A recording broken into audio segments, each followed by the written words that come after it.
Hey guys, it's Galaxy and welcome to the camera comparison between the Samsung Galaxy S10 and the brand new Samsung Galaxy S20.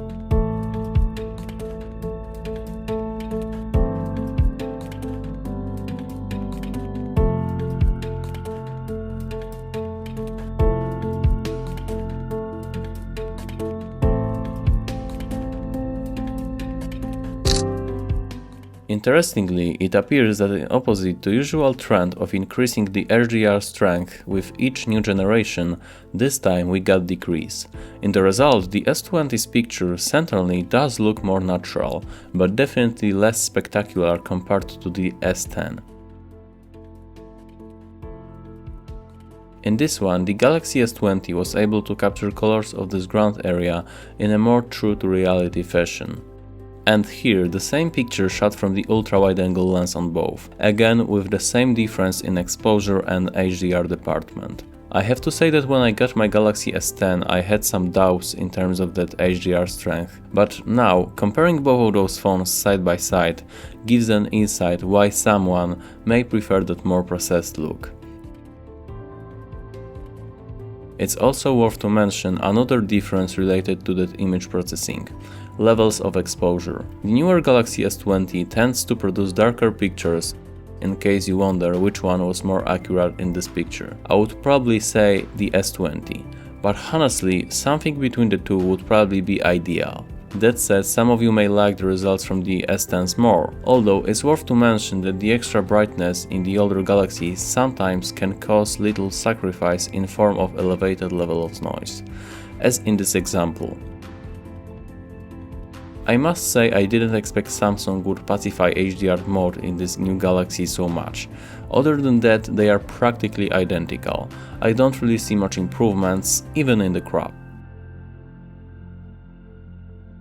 Just to clarify, HDR is still relatively solid on both, but the difference is there and it's worth emphasizing. Now let's jump to some close-ups.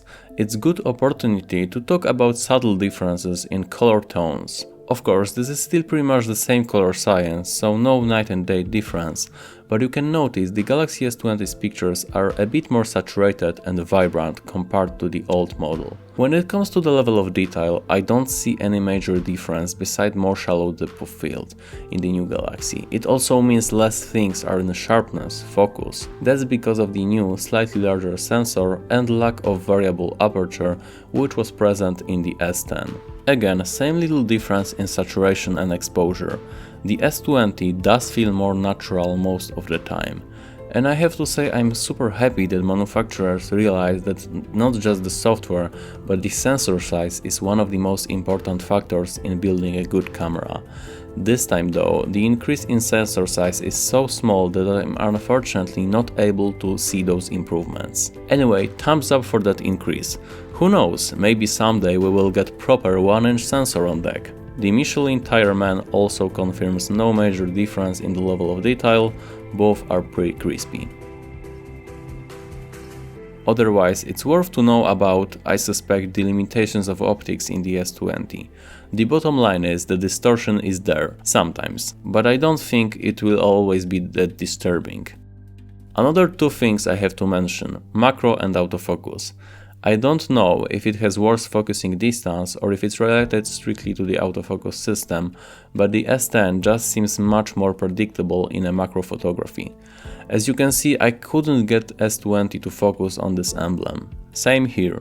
I tapped to focus on both and as you see I didn't have any issues with the S10, just with the new S20.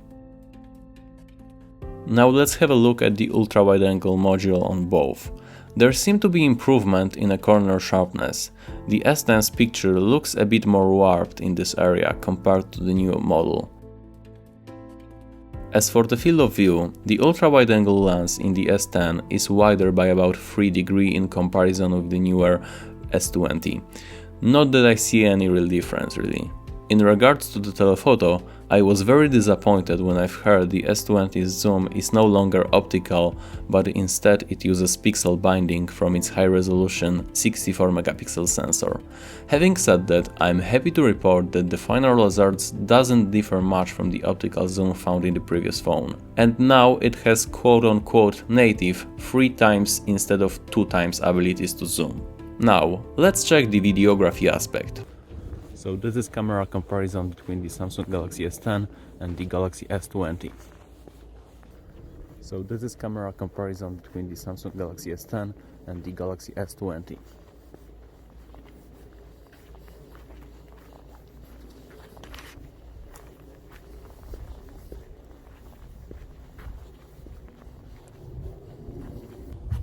And let's change it to the ultra wide mode.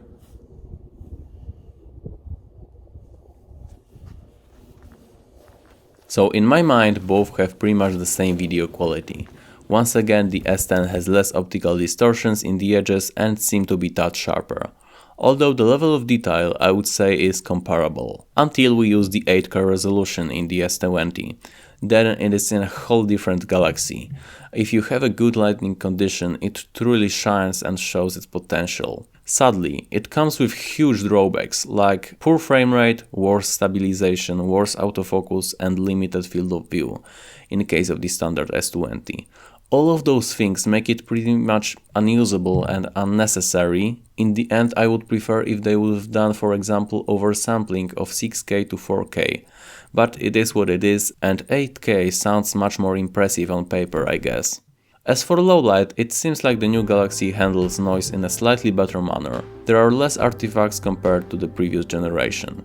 We also got a new animation, just like in the iPhone, which shows how long you have to hold the phone still to get the best results possible. That's nice. Additionally, in some circumstances, the S20's lower level of exposure obviously mean you will end up having less noise. And even in those poor lighting conditions, digital zoom on the S20 does a fairly good job. Actually, it looks even better than the S10 here. So probably its biggest advantage in low light performance lays in slightly lower level of noise. It seems like night mode also got little improvement. It handles bright parts of the scene better, or should I say more fancy compared to the S10. Just pay attention to those lanterns in the background. I believe now it also lets for slightly longer exposures, because the S20's night mode pictures are often brighter. In conclusion, without a doubt, both phones provide with solid cameras, but if you already have the Samsung Galaxy S10, I would for sure skip the S20. Don't get me wrong, there are improvements like better behavior in low light, slight upgrade in the ultra-wide-angle lens, and more zoom. That said, those changes are rather small and not worth the extra money in my opinion. I know there is the 8K mode, but in current form, at least for me, it is unusable. I would advise waiting for the next generation, which will probably solve all of its current flaws. And there are some noticeable downgrades from the S10, like optical distortions and autofocus issues, which prevents me from recommending this new phone as an upgrade even more. So there you go. That's all for this comparison. Tell me which one you think is better in the comments.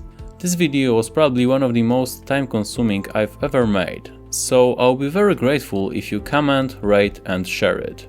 Also, consider watching my other videos and subscribing if you want to see more of those smartphone camera comparisons and reviews. Thank you very much for watching and see you in the next one. Peace.